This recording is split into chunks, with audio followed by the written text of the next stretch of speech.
Ngisacela ukubingelela ngoMangothobane ISANGOMAsomoya ezinye isibulwa amathambo. Phatha ukhubala isandla sensimbi isigaba sentambo ehlise ibomvu zamadoda.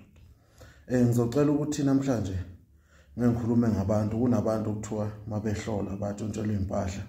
Kunabantu okuthiwa izinto zabo zavalwa ngeingidi. Izinto zabo zavalwa emathuneni bavuselwa abantu. Labo bantu uzocela ukuthi nanti ibhodlela eliqondane nabo.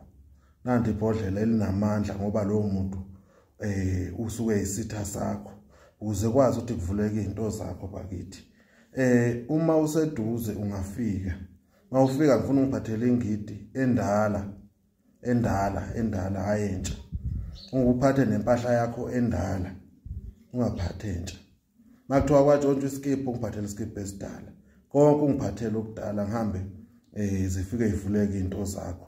Ngale libhodlela leli mawukude uyakhona ukuzenzela kodwa ukuzenzela kwakho yimina engizokutshela ukuthi yenzani. Nanti ibhodlela engikhuluma ngalo. Makunento yakho nje yathathwa, makunento yakho nje eyathathwa, mawuhlolwa kuthiwa hayi wena wathathelwa iskipha sakho sagqitshwa kwenziwa ini uze naso la esakhe esidala esinye. Mawukude ube naso ngizokutshela ukuthi yenzani.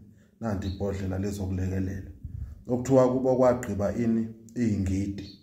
Ngifuna ingidi endala, angifuni ingidi entsha. Ngifuna ingidi ekudala kwasikhiya. Yebo mase ngiyakwazi ukuthi ngikuvulele izinto zakho ezavala.